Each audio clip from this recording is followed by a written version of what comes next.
Brian just got off the phone and he had the third conversation of the day with the same topic. What was that, Brian? They had just gotten a report from the MRI. And they said the guy in particular said he was going to need a full shoulder reconstruction and said that he was going to have his primary care physician look at it.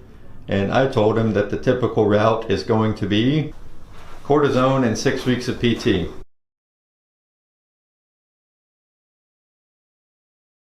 This is what you call standard of care across the board. Standard of care was decided by a group of insurance company doctors and everyone like that. And they've created these different levels that get you to a point where they approve bigger things down the road. In America especially, we are horrible at preventative medicine, at getting things taken care of early, and we wait till things blow up and we do these big, huge, expensive surgeries that cost $50,000, $100,000 when we could have just fixed it earlier in the beginning and avoided a lot of problems.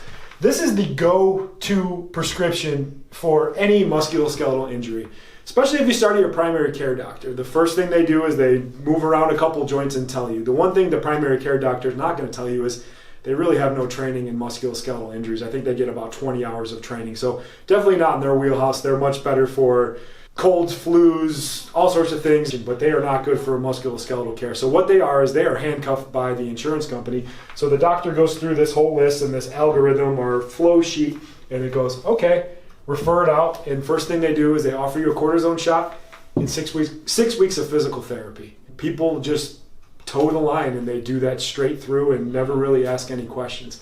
The problem with both of these are none of them fix anything, and they actually make things a lot worse. I've talked about cortisone till I'm blue in the face. There's so many problems with cortisone, and people think I'm like some crazy conspiracy theorist and things like that, but cortisone makes stuff worse, and what happens on the back end is the doctor can actually get a bigger surgery out of there. Physical therapy on its own, you know, the basic, I call it the cookie cutter model, where you do a bunch of stretches and exercises and there's a guy and you're in a room with like 10 other people and he's supervising that. Those things don't work either because none of it gets to the actual problem. And there's two problems when you're having an injury. There's degeneration and there's a tissue problem. And that tissue problem is usually what's called adhesion. It's like glue that gets inside the muscle. None of this addresses that problem. And all you do is you kick the can down the road and you delay the window of opportunity for conservative care to work by an expert or someone that can get in there and actually restore the mechanics and function. So get off of this never-ending loop. Cortisone, 6 weeks of PT. If that doesn't work, they give you more cortisone and it never ends. The problem is underlying is that problem is continuing to get worse and worse. So if you're feeling like this and you've had problems, you're not alone.